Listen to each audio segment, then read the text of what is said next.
Imagine telling police you watched your wife get murdered. You give them a detailed timeline. You describe the intruder. You describe how he tied you up, attacked you. There's just one problem. Your wife's Fitbit was still recording the whole time you say she was already dead. And it says your story can't be true. 2 days before Christmas, 2015, police are called to a home in Ellington, Connecticut. Inside, they find 39-year-old Connie DeBate shot to death in the basement. Her husband, Richard, is upstairs with minor injuries. He has a story ready. A masked man, dressed in camouflage, broke in. Richard says the man tied him to a chair, attacked him with a blowtorch, and that he only escaped by turning the torch back on the intruder. Then, he says, the man shot Connie and fled. It's a wild story. But at first, it's the only story anyone has. Connie wore a Fitbit on her wrist, and unlike a human witness, it had no motive to lie, and no memory to second guess. It just logs raw, continuous data, steps, distance, timestamps. When investigators pulled her activity log and laid it next to Richard's timeline, the numbers didn't just fail to match, they contradicted each other completely. According to Richard, Connie walked in the door and was shot almost immediately. A path from her car to the basement of no more than about 125 feet. But Connie's Fitbit recorded her covering 1,217 feet inside the house that morning, nearly 10 times that distance, with her last recorded movement coming a full hour after Richard claimed she was already dead. That gap, on its own, didn't prove who pulled the trigger, but it proved Richard's account of that morning could not be true. And once one part of a suspect's story breaks, investigators start pulling on every other thread. And the Fitbit wasn't alone. Investigators built out an entire digital timeline of that morning. The home security system's panic alarm, activated from Richard's own keychain fob, Connie's Facebook activity, posted from inside the house minutes before the Fitbit recorded her final steps, phone records, email timestamps.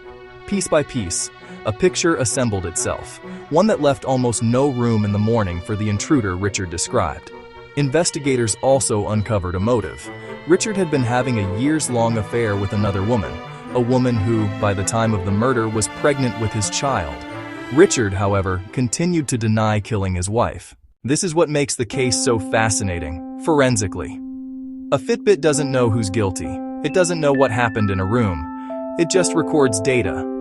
But before prosecutors could even show that data to a jury, they had to clear a real scientific hurdle.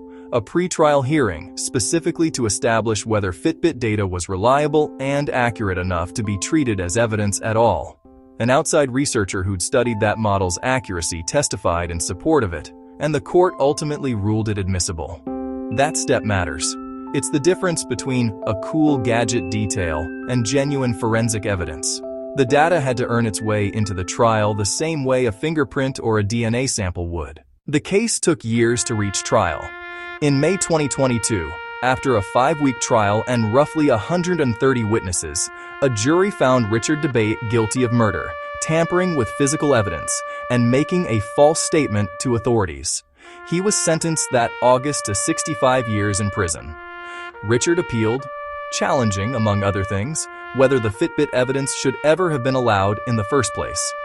In March 2025, the Connecticut Supreme Court ruled unanimously, 6-0, upholding both the conviction and the reliability of the Fitbit data. And that ruling matters beyond this one case.